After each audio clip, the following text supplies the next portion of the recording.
What is up, everybody? Welcome to another episode of the Beyond the Junkyard podcast. I am your host, Dumbass James. Junkyard James. Junkyard James, and with me, as always, Kody Marinara. Oh, goodness. We are extremely late, and it's all my fault. I apologize to everybody who came in at 9 o'clock. Apparently, I forgot how to use technology. With me, as always, is Kody Marinara. How are you doing today, my friend? This is 2025 Beyond the Junkyard right here. I mean, this might be worse than 2025. I don't know. You're currently frozen on my screen, I think, on the YouTube stream. So we're off to a great start. No, there you go. You're good. I'm okay. By the end of this, you might be turning into Junkyard Jim Cornette. We'll see how that works. What did you say your name was? Dumbass Junkyard. Dumbass James. That might be the alter ego, Dumbass James. Oh, man. Well, we're off and running on a Thursday night. How in the hell are you, sir? It might be something about this weather that is just causing me to just lose my fucking mind. It's I guess it's going all right.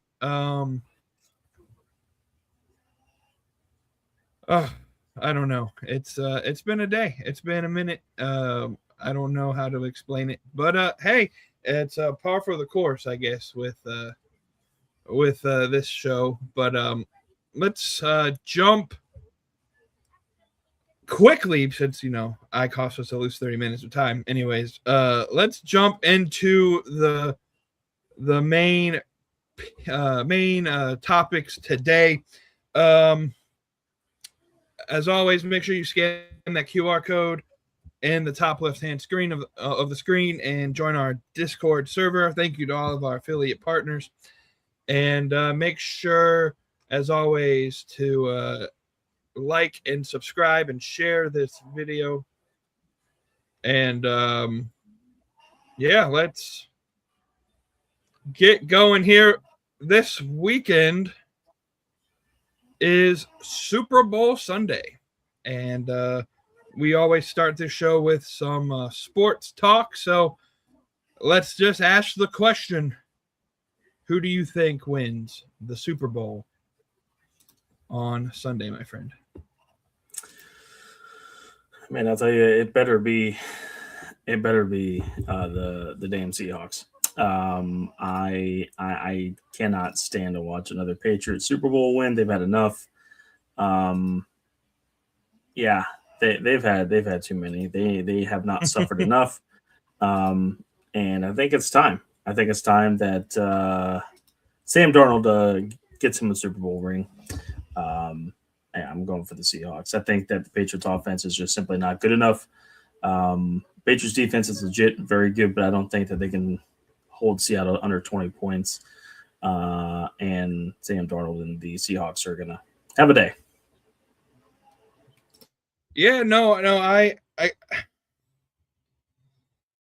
I'm a little conflicted because the Bills fan in me is saying, what is going on? Hold on one second. More technical difficulties.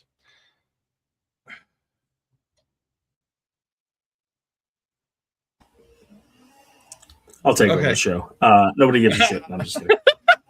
I don't know what's going on with my computer today, guys. I fucking don't know.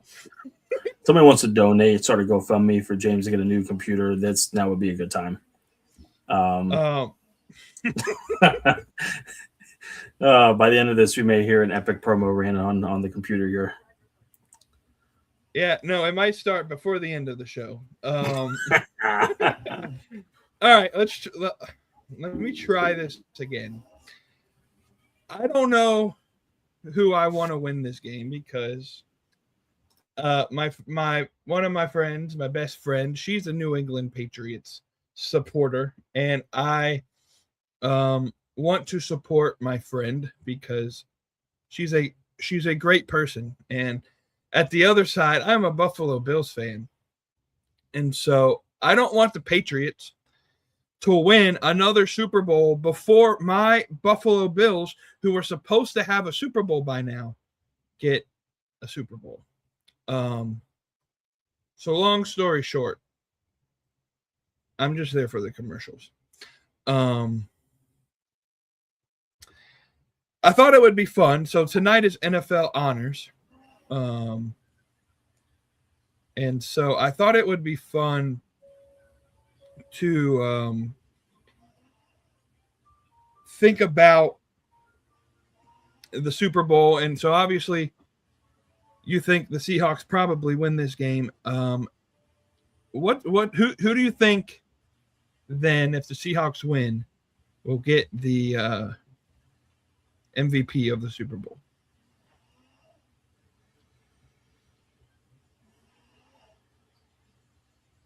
As much as I would like to think that Jackson Smith and Jigba goes off,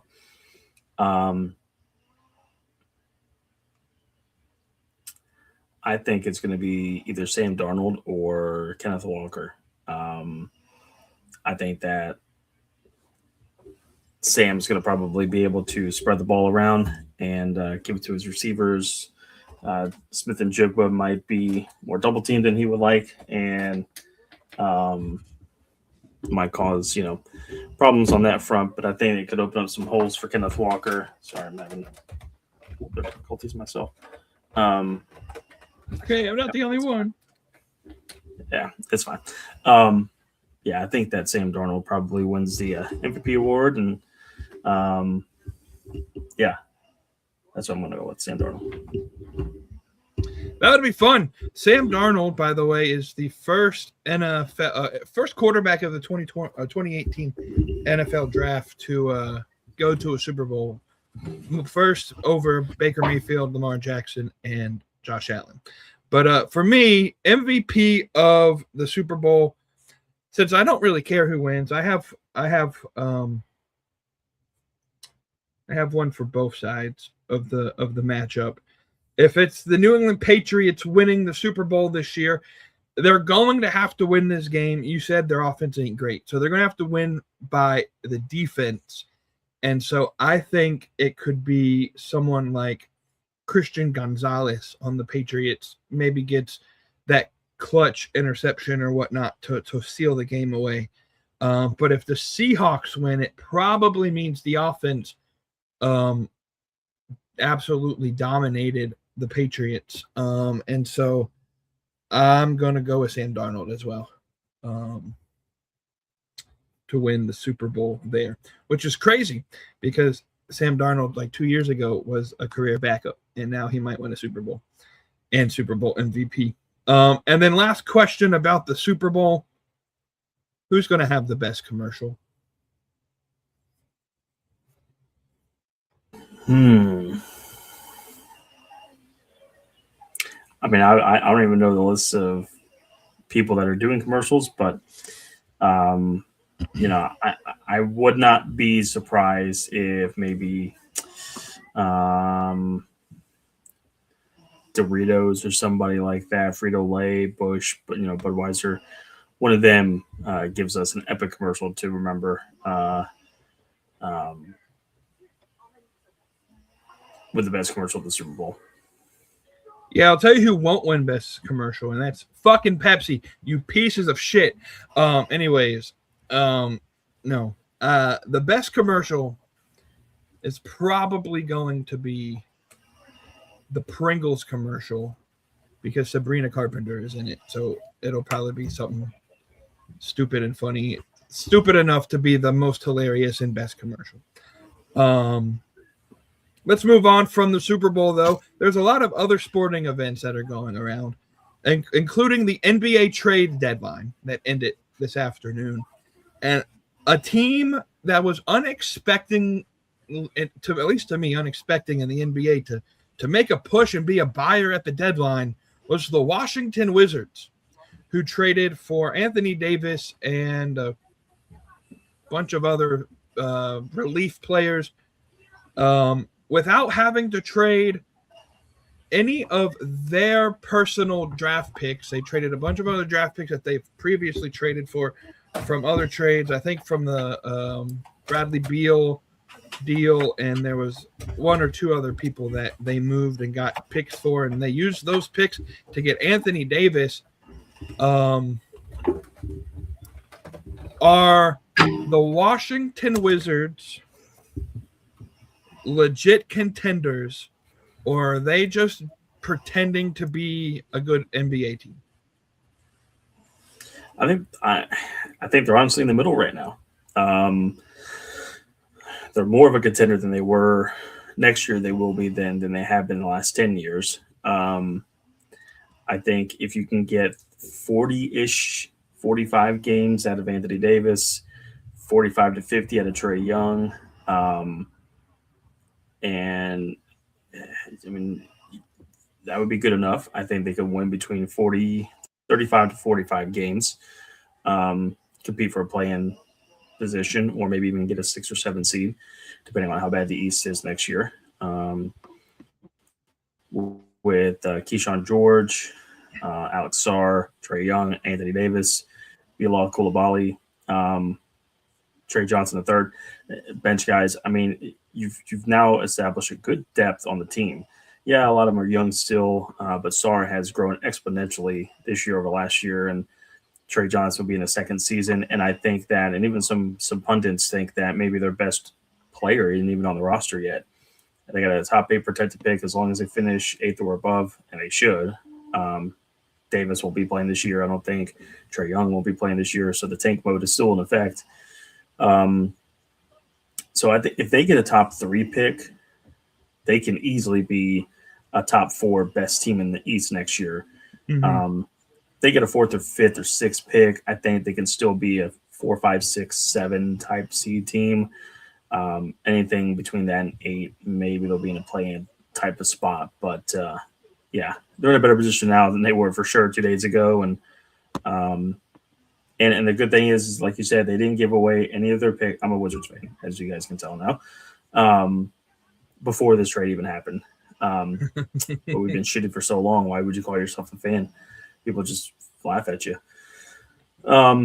The pick they gave away, the biggest one was Oklahoma City. Is for the first round pick this year was Oklahoma City's. It was going to be a 30th pick, wasn't going to be much of anything. And the picks that they have are getting so far down the road that by then there should be contenders, hopefully, and it won't matter.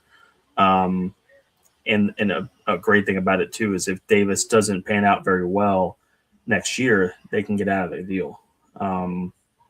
So I mean, it's kind of a win-win, and they just kind of say, all right, move on and let's try it again and get somebody else. Or hopefully that draft pick they get this year is a superstar and they could just make another trade, maybe for one of their bench pieces or a couple more draft picks and get a better player overall. So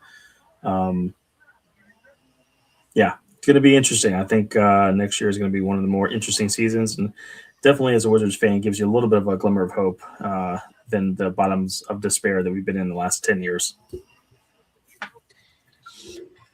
Yeah, it's going to be interesting. I think what this proves and what this may be is the Wizards saying, yeah, we're probably not going to be a contender this year. We'll get a top 10 pick, but it also allows, I think, any potential free agents who are cool with a 1 or 2 year deal to say, we got Trae Young and Anthony Davis next year. We don't need you to be the number one guy, but you can fill in. I would be interested in seeing someone an aging star like Kevin Durant, who is having he's having issues with his current team. If he wants to hop out of his current deal and maybe go play for his hometown Washington Wizards. Last topic on the sports scene: the Olympics opening ceremony is tomorrow night. Are you excited for the Olympics, or are you kind of like me and don't really care? I'm a little bit more excited this year than I have been in the past maybe 4 to 8 years. I enjoy the Winter Games more than I enjoy the Summer Games. I love the skeleton. I love the bobsledding, Jamaican bobsled team, baby, for the win. Um, those things, those sports just fascinate me. And then, of course, you got curling. Curling is what it is. Um, but you got ice hockey, and that's the sport I look forward to the most in the Olympics. And we got the return of the NHL stars for the most part, except for the exception of the Russian players, which sucks because we could have seen Ovi in his last Olympic Games potentially, unless he goes to Russia and plays for a few years and then gets on the Russian Olympic team in 2030. 2030. 2030. Yeah, my bad. Yeah, no, I'm excited for the hockey portion of it. It's gonna be cool seeing the NHL players back into it. It actually gives me a little bit more of a reason to watch. But yeah, I don't feel as hyped for the Olympics as I did maybe 12, 14, 16, 18 years ago. But I am looking forward to it. I do enjoy the Winter Games quite a bit. Yeah, I remember growing up in like middle and high school, especially the summer games. And because we were out of school and didn't have to, do adult things, we could just sit there and watch countless hours of summer Olympic stuff. But can't really do that anymore. So I don't really care with anything except maybe ice hockey, like you said. Though I will say Lindsey Vonn is doing her, what's it, like alpine skiing, I think is what she does. And she this might be her final Olympics, so that might be some historic stuff to watch. No, I'll just catch the good stuff on social media. Not a big deal to me. Plus, they're overseas, so all the good stuff happens when I'm trying to go to sleep. Yeah. All right. We breezed through that sports talk just because, this episode should be almost over, but we started 30 minutes late. I'm sorry, guys. We're going to jump into the mid-card meltdown, and it's not going to be me throwing this computer out of the window of the building that I'm in. It's going to be the biggest thing that grinded your gears in wrestling this week. I'll give you the floor first. Anything big grinded your gears today, my friend? Or this week?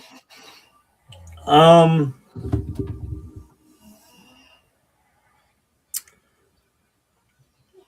only thing that really just I didn't love, don't love, will probably not love is the fact that the Royal Rumble was in Saudi Arabia. I understand it from a business perspective, why we're going to Saudi Arabia. I understand it. But golly, man. And yes, over the past 7-8 years, the crowd atmosphere has gotten better, but it still was just not good. And I for some of these people, and believe me, I'm not a far leftist, I'm not a leftist, I'm not a far rightist, I'm whatever. I just still don't understand the fact that we go to these events and the men can dress just like normal. And yes, it's historic that women can wrestle on these cards, and I get it. But when they're in full body suits, I mean, we talk about inequalities in America and people stand up and protest all that shit, and yet they won't stand up for that. That's inequality. There's not one thing that women can not do in America that a man can, with some exceptions like sports. But in America and most countries overseas, you can do it to kind of, dress like normal, do kind of whatever you want to do. We go to Saudi Arabia and they can't dress like they usually do. They can barely do any promos, and nobody bats an eye about that. Yep. Nobody bats an eye.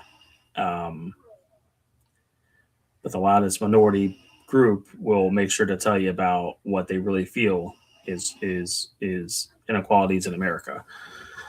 I think we're fighting wrong battles here. That's just me.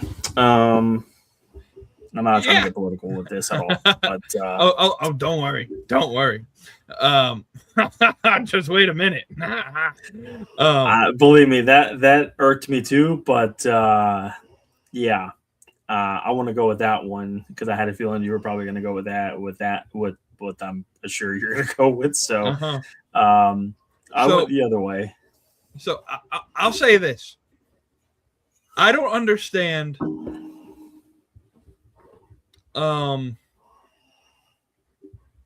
Like, does the pro wrestling in Saudi Arabia just cancel out the women's segment when the women are wearing their scantily clad clothing every other week of the year?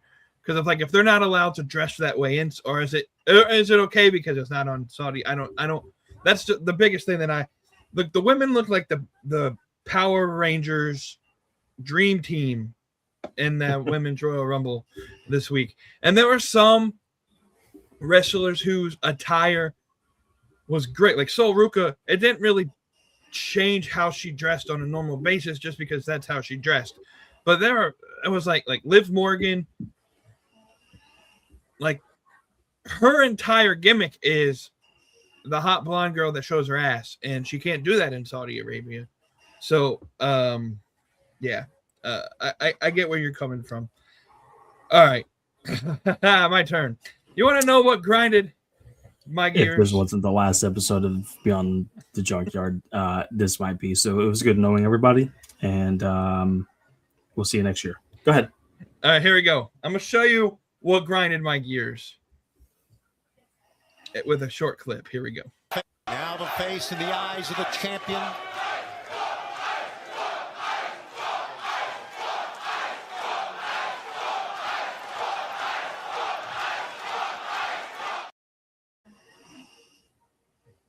All right, so what grinded my gears was MJF. No, I'm just kidding. What grinded my gears is I don't give a shit what you believe in the political realm. You can be Alexandria Ocasio-Cortez far left. You can be Nick Fuentes far right. I don't give a shit. But can we not bring mainstream politics into pro wrestling? Like, I don't care.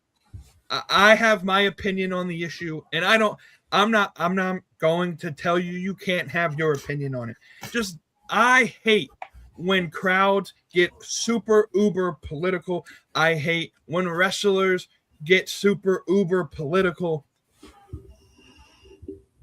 Because, to be completely honest,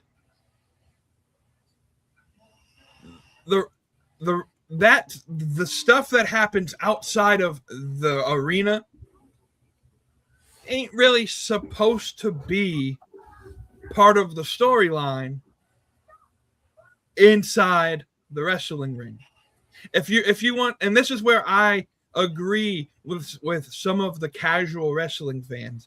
When they say, like, you have to take the idea that what you see on TV is a TV show. In a different universe outside of America, and American politics shouldn't determine the outcome of anything. Look, I'm cool with these wrestlers having their opinions. I just don't like when it's being displayed on the TV, or the crowd hijacks the chanting with a political chant. Because if it was a different chant, like a "We love Donald Trump" chant or something like that, then it would have been criticized by by people. And the point of pro wrestling isn't to divide people. We get that enough in our daily political discourse and on social media and all of that. We get that all the frickin' time. The point of pro wrestling, and the reason why I love pro wrestling, and I say this story all the time, is like I went to WrestleMania in 2017, and the person sitting next to me could have been the biggest liberal that there ever was. I hope not. It was my best friend, but I'm just saying. It could have been the biggest liberal of all time, could have been the biggest, could have disagreed with me on everything, except the fact that we were there to watch pro wrestling. And that's what we're there for, is to watch pro wrestling, not to hijack the TV show with your political beliefs. You can have those political beliefs, but there is a certain time and place that I think they should be displayed. It kind of irks me, not necessarily because I disagree with the sentiment, though I do lean more on the side of law enforcement than not. I understand why people have that sentiment, but I don't feel like that was the appropriate place and time to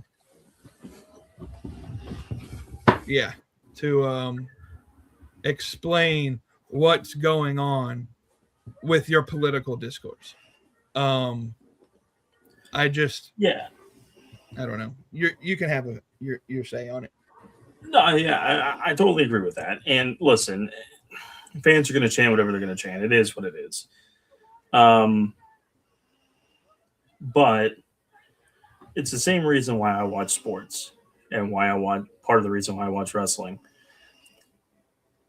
There's enough bullshit that is out there in your everyday life, in your news, that I watch sports and I watch wrestling, part of it, to get away from the everyday stress and shit from everyday life.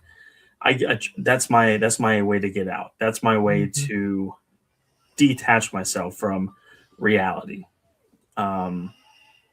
It's there for me to be my entertainment, for me to unplug my mind, get lost in the game, get lost in the matches, get lost in the story, get lost in the 2-hour, 3-hour show or game, so I don't have to worry about and think about that stuff on the outside world. And I will give the AEW commentary team kudos that they didn't comment on that. They definitely could have, and I'm glad that they didn't. And wrestling, just like sports, it's supposed to bring people together, right? One of the things that I really, really loved and enjoy, wrestling shows in general, but especially when we went to WrestleMania, it's so fucking scary to say this, almost 10 years ago. Shit. Next year will be 10 years since we went to WrestleMania. That hurts to say that. Getting old, my friend. Oh, God. Which hopefully means when they go to Nashville in a few years, we can go. Even though the ticket prices, I'm going to be filing for bankruptcy.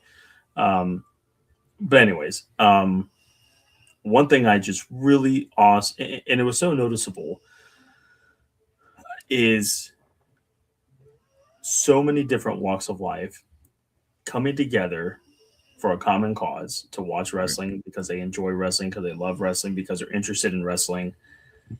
And we're there as one, and we're having a great time. When you go to Disney World, and I don't know if you've ever been or not, but I've been twice. I'll be 100% honest with you, and this is in no way, shape, or form meaning to be in any sort of derogatory way at all. I feel like the minority at Disney World. There are so many people that are in from different walks of life, different races, different backgrounds, whatever.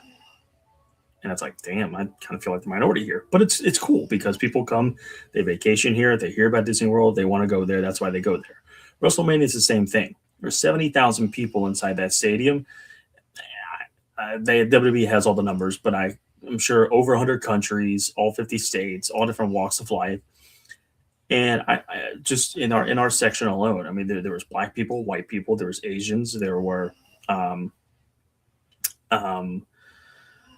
I feel like I heard a couple British people or something like that a few rows down from us, which, I mean, I know there was British people there because they like to come over, but it was still, it's cool to have that much in common with all walks of life. And you're there to watch wrestling. You're there to get lost in the entertainment for 4 hours plus and just enjoy it. And that's what we did. It was a big ass party. It was fun. It was awesome. And I wish that we just keep that mindset. Mm-hmm. I understand you're going to have your beliefs and whatnot, and that's fine. And for the wrestlers, you're going to have your beliefs. You have a platform. Yes, on TV can be a platform. I'm trying to get away from that. There's enough for division and all that stuff outside of the world. Use your Twitter platform. Use your TikTok. Do it then. Don't put it on TV because I'm trying to get away from that. Right. Whatever side you lean on. I'm an independent that leans right. I will go ahead and say that. And you can hate me all you want to. I don't care. I don't want to hear MAGA on my screen. I don't want to hear Trump, go Trump on my screen. I don't want to hear any of that. Just like I don't want to hear anything on the left. Just because I'm there to watch entertainment. I want to be entertained. Right. I don't want that in my storyline because it's one of those things you just don't want to talk about. But I hate you because you're fat. I hate you because I'm rich and you're not. Bullshit stuff. Cool. Great. Let's run with that. Make it entertaining. Yeah, I've gone on long enough, but that's kind of what I say. The last comment I'll say on this is the moment you divide or ostracize or kind of remove the opinion of part of your audience it's a slippery slope because like I just imagine if there's somebody that watched AEW for the first time last night and they saw the main event, the biggest show of the match of the night for a opportunity at the AEW World Championship, and the biggest part of that match wasn't necessarily the storyline behind the match. What it led to, it was the fact that the fans said that chant, and that's why AEW is getting talked about, not because of the storylines, not the fact that Brody King gets an opportunity to be AEW champion in Australia, but the fact that the fans did a chant is why AEW is being mentioned. And I don't know, when that's a slippery slope, and it's on both sides. When you got to figure out a way to, when you're in an entertainment forum, to bring people of all shapes, colors, creeds, ethnicities together to enter. That's why I'm not a big fan of political messaging in movies or in sports or in any of that, because the moment you start to show a political bias, you run the risk of losing a possible part of your fan base. One more thing that might take all of us off, we got in the comments here. Hey, Ric Flair may go back to die in the ring again. So good job, Rick. All right. Please don't. Stay home.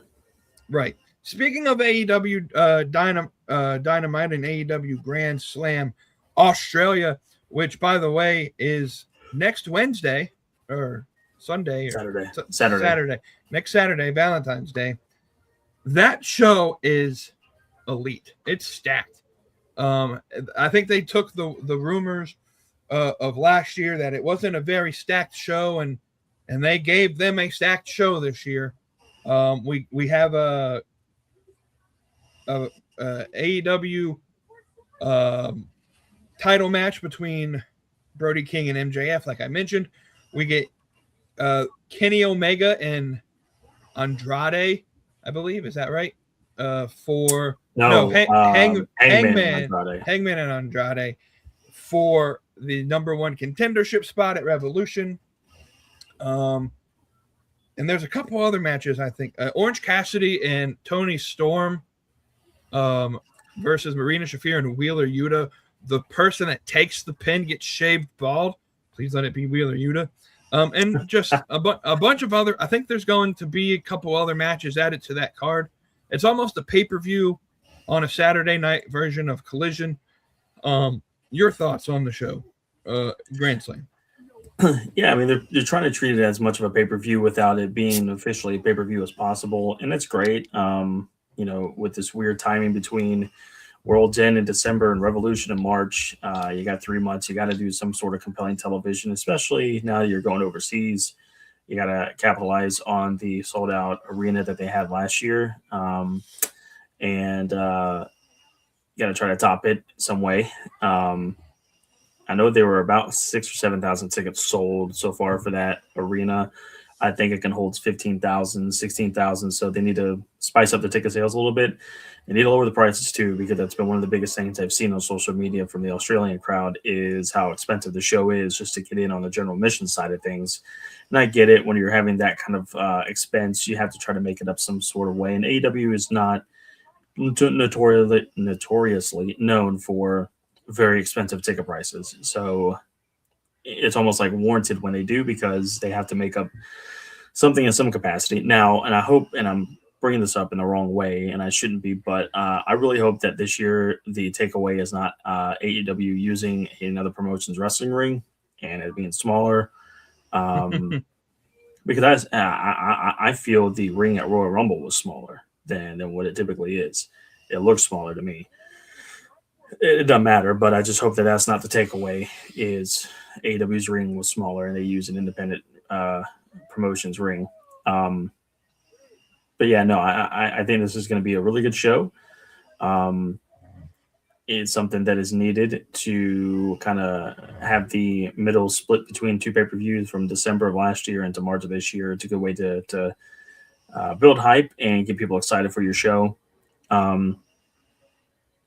Thank you to Tony Khan for already ruining my idea from last week of how to debut AJ Styles. Now I'm no longer thinking AJ is even coming to AEW because of last night. So thank you for that.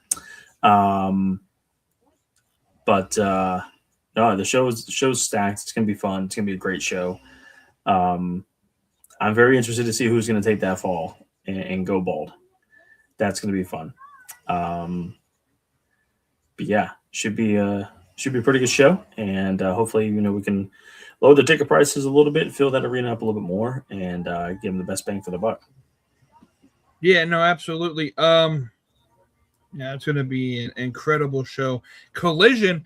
I don't know if you saw, I posted on the YouTube channel a short. They had one of their best shows, I think, in a while, at least in viewership numbers. I think almost 500,000 people watched. So there's some momentum growing on Saturday nights. And so maybe, hopefully, Grand Slam Australia can build off of that, and Collision this week can build off of that as well. AEW is also, according to Sean Ross Sapp and Fightful Select, not done adding wrestlers to the fold. They're still trying to rebuild their roster. This comes after the fact that at the beginning of this year, a lot of AEW wrestlers' contracts expired and were not renewed. It seems like Tony Khan cleared out some of his unused talent, and he's going to bring in some more talent, especially it appears in the women's division. With no confirmed names of people that are signed, but it sounds like more women are coming to AEW. My hope is we see Dakota Kai, or I think she goes by something else on the indie scene, or Priscilla Kelly show up in AEW soon. But we shall see. Your thoughts? You mentioned just a minute ago you don't think AJ Styles is coming. So anybody you think they may be adding, especially in that women's division? I can't even think of any women free agents that are like big name talent that would be worth mentioning. I've been a little bit out of the loop with it, but I remember saying sometime last year before we ended for the year about a talent that was in Japan that looked to be going to WWE. I honestly can't remember her name. Is it Maki Ito? It may have been. I thought it was somebody else. But they said she was WWE bound. Maybe she could be going to AEW instead, which would be kind of cool. I'm not really sure, just because of the fact that the women's roster to me is pretty stacked as is, and there's even some women that aren't on the show every week. We haven't seen Mercedes Moné in a couple weeks. We haven't seen Athena on AEW TV a whole lot. Billy Starks, of course, still in ROH.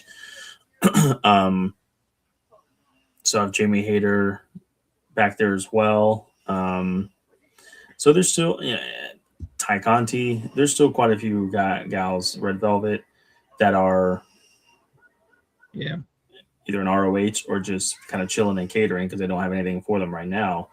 That, I mean, if you add a couple more pieces, that's fine. But we've got a pretty good, solid, stacked roster as Right. is, and it's good to add more talent for sure. But I like where the direction of the women's division is at right now. Yeah, that women's division.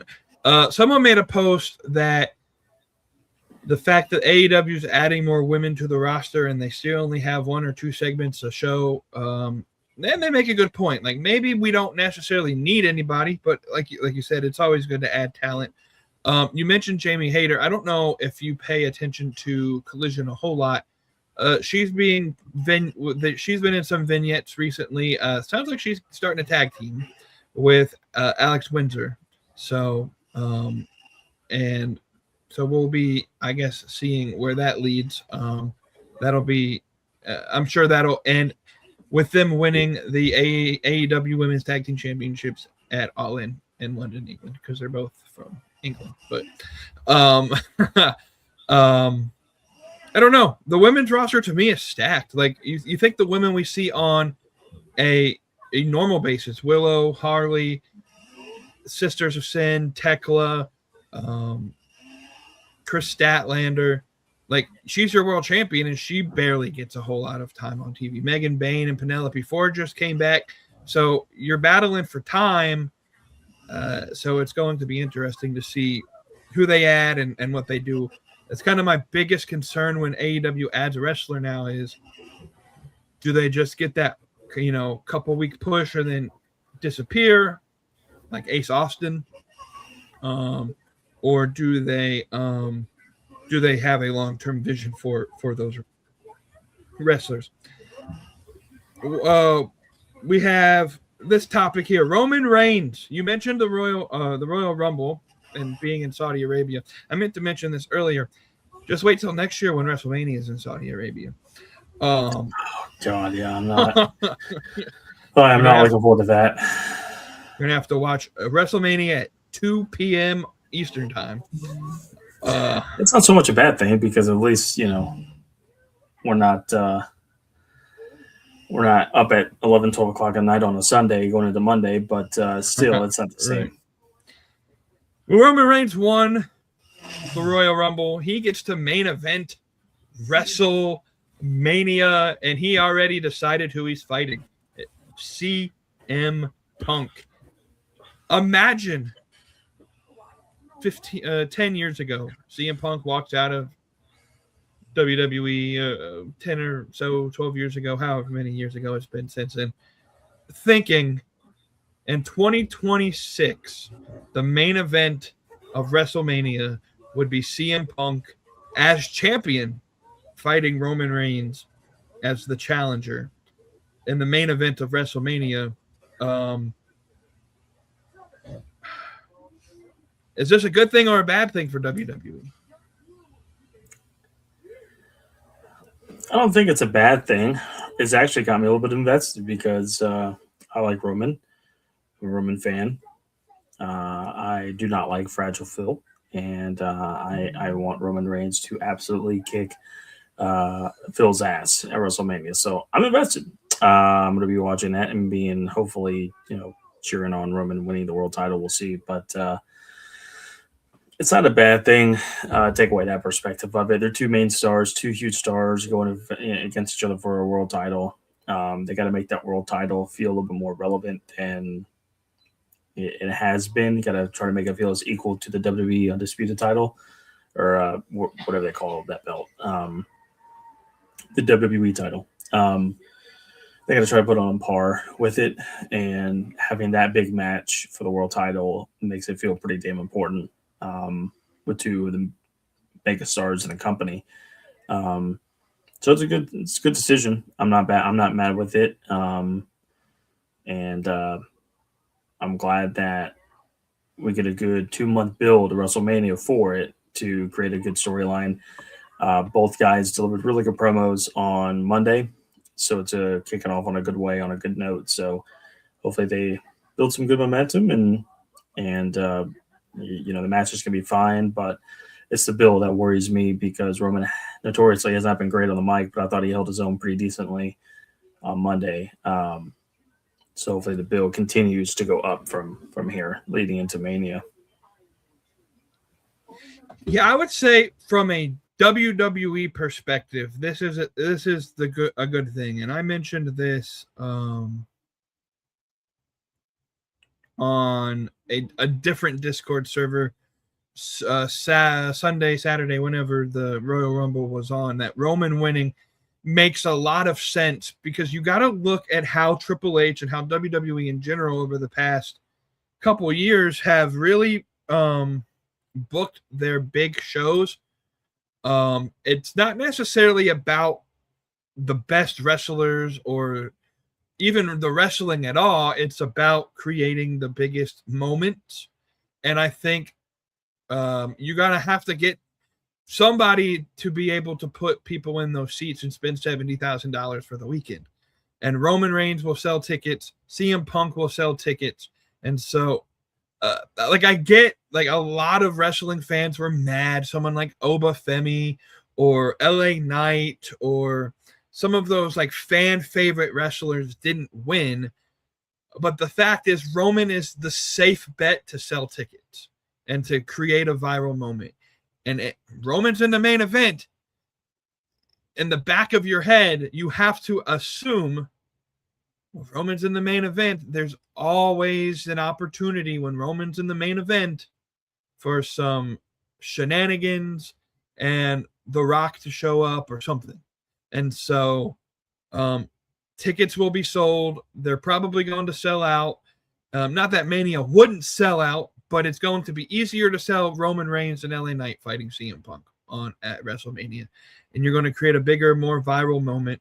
And so, yeah, I think this is a good thing from the business perspective. And, yeah, I CM Punk can finally say he main evented a WrestleMania night 2 because he main evented night 1, I think, last year.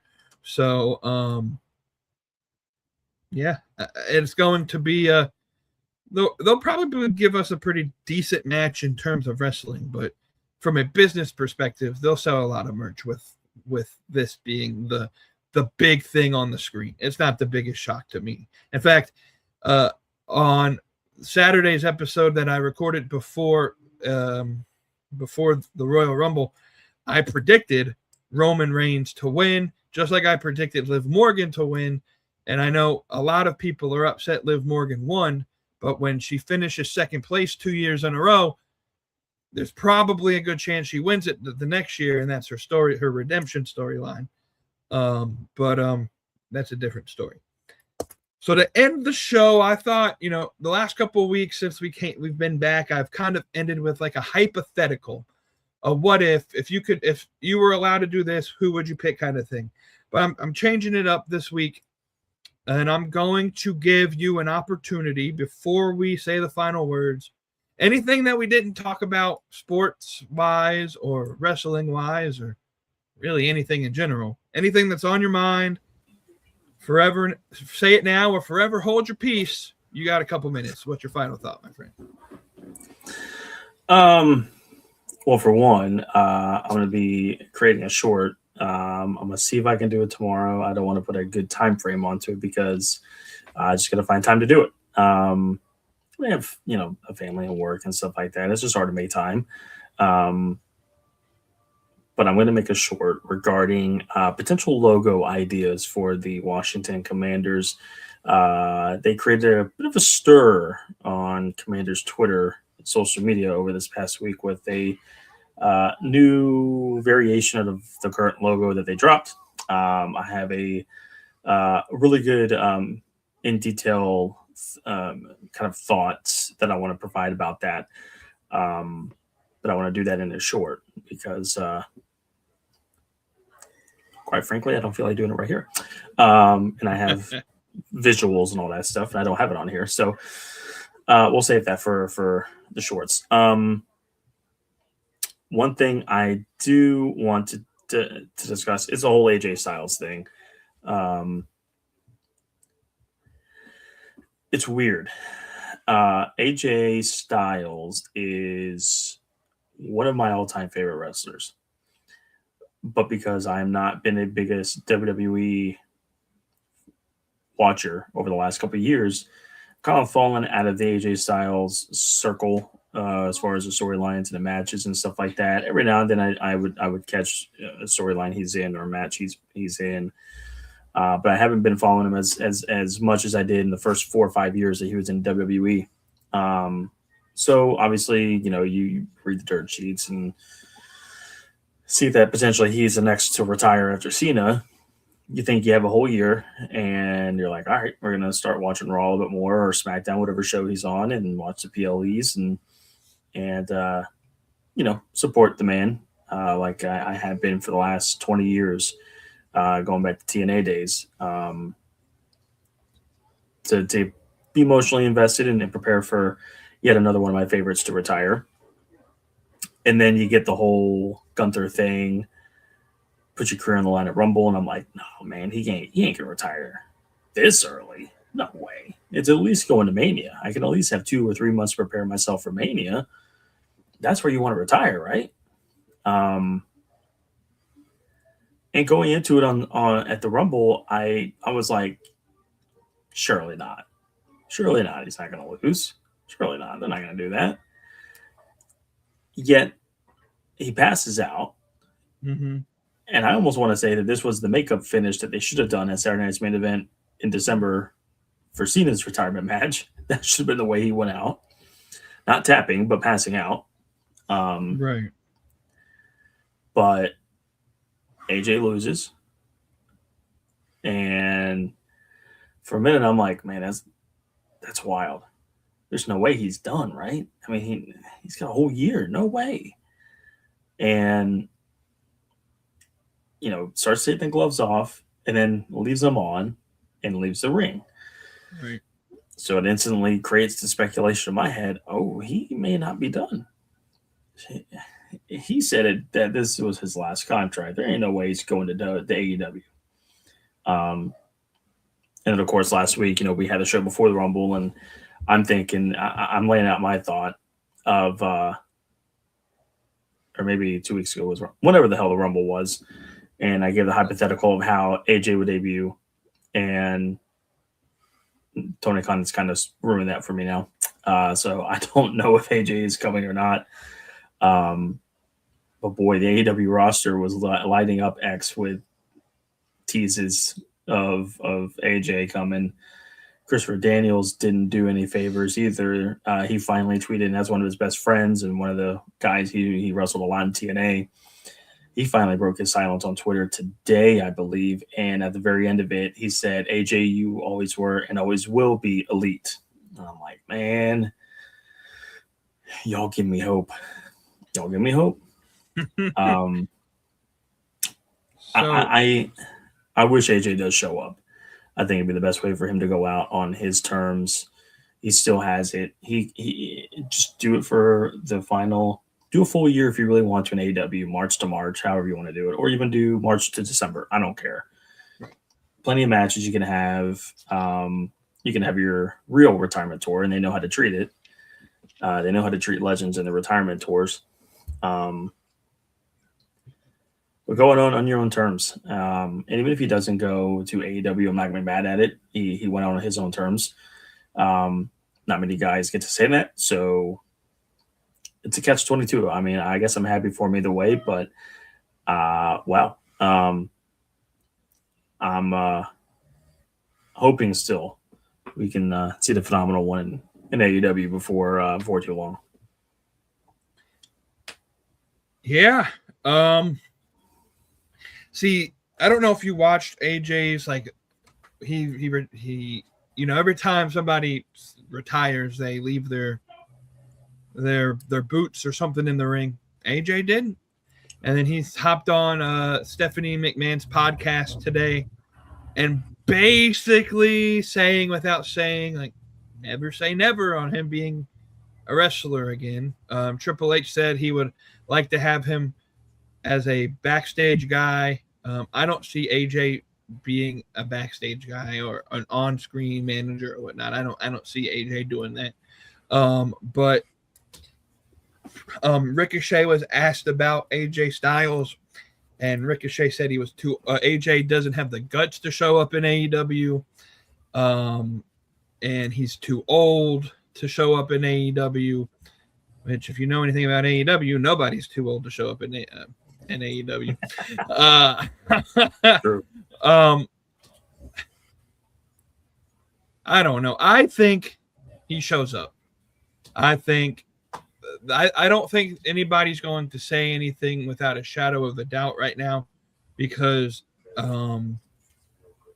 we're not. I don't even. Is AJ's contract like officially over, or I don't think he's technically a free agent yet, so he can't say where he's going next. But I think he's done in February sometime, and he'll be. I don't know. Part of me really thinks he'll show up at Revolution, or even if he is a free agent right now, he's not going to spoil his return or his debut in AEW.